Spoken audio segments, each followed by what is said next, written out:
এরা তো শিবির স্যার, আমাদের এখানে নতুন কিছু ফোর্স লাগবে।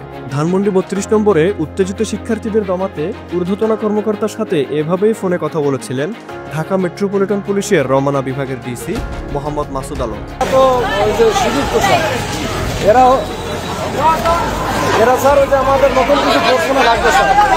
তার এই ফোনালাপের একটি ভিডিও ভাইরাল হওয়ার পর সামাজিক যোগাযোগ মাধ্যমে ব্যাপক সমালোচনা শুরু হয়েছে।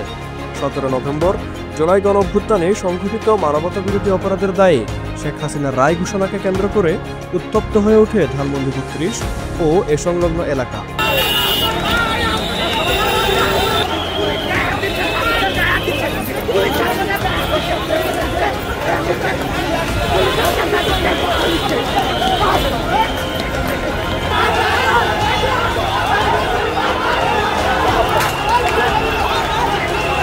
শিক্ষার্থীরা শেখ মুজিবুর রহমানের বাড়ি ভাঙচুরের উদ্দেশ্যে এক্সকাভেটর নিয়ে সামনে আগানোর চেষ্টা করলে বাধা দেয় সেনাবাহিনী ও পুলিশ। এরপরই দফায় দফায় সংঘর্ষে উত্তপ্ত হয়ে ওঠে এলাকা।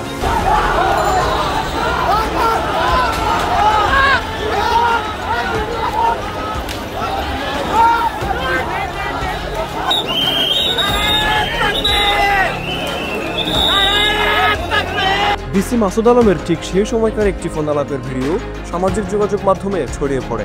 ভিডিওটি ভাইরাল হওয়ার পর থেকে ডিসি মাসুদকে নিয়ে শুরু হয় ব্যাপক সমালোচনা। এবারই প্রথম নয়, এর আগেও রাজধানীতে বুয়েট শিক্ষার্থীদের আন্দোলনের সময় এক শিক্ষার্থীর মুখ চেপে ধরার ছবি প্রকাশ পেলে তাকে ঘিরে বিতর্ক সৃষ্টি হয়। যদিও ২০২৪ সালে পাবনায় কোটা সংস্কার আন্দোলনে শিক্ষার্থীদের দিকে গুলি না চালিয়ে বরং তাদের সাহস যোগানোর একটি ভিডিও ভাইরাল হওয়ার পর ব্যাপক প্রশংসা কুড়িয়েছিলেন এই পুলিশ কর্মকর্তা। আমি তো বললাম যে যদি তোমাদের অ্যাটাক করার মতো কেউ আসে আমি আছি, আগে আমার মারতে হবে তারপর যাইতে হবে, ঠিক আছে? এটা টেনশন করার দরকার নেই। ওইদিকে যদি কেউ আসে থাকে। গত মে মাসে জার্সি পরা অবস্থায় মাঠ থেকে সরাসরি আন্দোলনে ছুটে যাওয়া ছিল তখনকার সময়ের আলোচিত বিষয়। বিভিন্ন সময় নানাভাবে আলোচনায় আসা এই পুলিশ কর্মকর্তার এবারের ভাইরাল হওয়া ফোনালাপ তাকে আবারও সমালোচনার কেন্দ্রবিন্দুতে নিয়ে এসেছে। সামাজিক যোগাযোগ মাধ্যমে তার বিরুদ্ধে ব্যাপক ক্ষোভ জাগতে দেখা গেছে বিভিন্ন ছাত্রনেতা, অ্যাক্টিভিস্ট ও নেটিজেনদের।